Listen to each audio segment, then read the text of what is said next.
ইমাম হাসান হুসাইনকে আল্লাহ কত ভালোবাসেন। ইমাম হুসাইন ছোট্ট ছেলে, তিনি কি করলেন, একদিন ছোট্ট বন্ধুদের সাথে খেলতে যাবে, যাওয়ার সময় হঠাৎ করে মায়ের গলা জড়িয়ে ধরল। মা গো, আমি বন্ধুদের সাথে খেলতে যাই, আমার তো আপেল খেতে মনে চেয়েছে গো মা, আমার খেলা শেষ করে আসার পরে আপনি আমাকে আপেল দিবেন। মা ফাতেমা কি করলেন, সন্তান চাইতে দেরি রাজি হয়ে গেলেন, তাকে আপেলের কথা বন্ধ বলে দিলেন, খেলা শেষ করে আসো আপেল খাওয়াবো। এবার বলে দিলেন, ইমাম হুসাইন খুশি হয়ে চলে গেল। কিন্তু সবচেয়ে বড় বন্ধু মজার খবর হলো রে, মা ফাতেমা সন্তানকে প্রতিশ্রুতি দিয়ে, মনে রাখো বন্ধু, এটি নোট করে রাখো, বাস্তব জীবনে অনেক বেশি কাজে লাগবে। অনেক গবেষণার পরে বন্ধু এগুলো খুঁজে খুঁজে বের করেছি, অনেক কিতাব খুঁজে খুঁজে বন্ধু বের করেছি বন্ধু।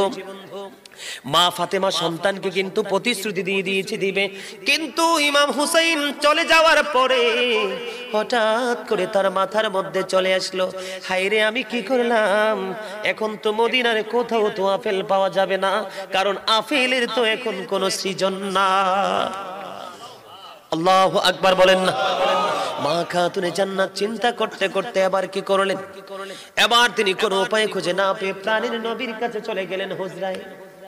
যাইতে দেরি বন্ধু আমার, এবার জিবরাইল এসে নবীকে সালাম দিলেন, ইয়া রাসূলুল্লাহ, ইয়া হাবিবাল্লাহ, নবী গো, ও নবী, আপনার কলিজার টুকরা ফাতেমা টেনশনে থাকবে, আর আপনার কলিজার টুকরা হুসাইন আপেল খেতে চাইবে, তার জন্য বরাদ্দ হবে না, এটা আল্লাহ কোনোদিন সহ্য করতে পারে না।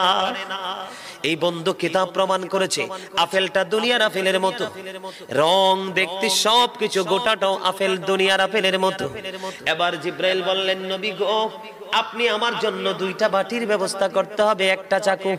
এবার কি করলেন, মা খাতুনে জান্নাত ফাতেমা আয়েশা সিদ্দিকা রাদিয়াল্লাহু তাআলা আনহার ঘরে গেলেন, ওখানে গিয়ে দুইটা বাটি আর একটা চাকু আনলেন। জিবরাইল কি করলেন, এদিকে তাকান, আপেলটাকে বরাবর করে অর্ধেকটা করলেন, অর্ধেকটা প্রাণের নবীর হাত মোবারকে তুলে দিল, আর অর্ধেকটা একটা বাটির মধ্যে রাইখা একটা দিয়া ঢাইকা দিল, বলল, নবী গো, প্রতিদিন এই বাটিটা শুধু একবার সরানো যাবে, দুইবার না। আর যে অর্ধাংশ আমি আপনার হাতে তুলে দিয়েছি, এই অর্ধাংশ সবাই মিলে বন্ধু খাইতে বলছে। এবার কি করলেন, মা খাতুনে জান্নাত ফাতেমা নিয়ে চলে গেলেন, ফর্মালিটি যেটা মানতে হবে মানা শুরু হয়ে গেল। এবার ইমাম হুসাইন খেলা শেষ করে বাড়িতে ফিরলো। বাড়িতে ফেরার পরে এবার তিনি কি করলেন, ও বন্ধু, আপেল যখন খাইতে দিলেন, ইমাম হুসাইন আপেল কি পাগল হয়ে গেল, মা গো, ও মা, আমার জীবনে কোনো দিন তো এত মজার আপেল খাইনি গো মা, এত মজার আপেল তুমি কোত্থেকে এনেছো? এবার মা ফাতেমা ডেকে ডেকে বলছে, আপেল তো বাবা আমি আনিনি, তোমার নানার কাছে আল্লাহ জান্নাত থেকে পাঠিয়েছে। জোরে বলেন না সুবহানাল্লাহ। আরেকটু মহব্বতে, কার জন্য পাঠিয়েছে?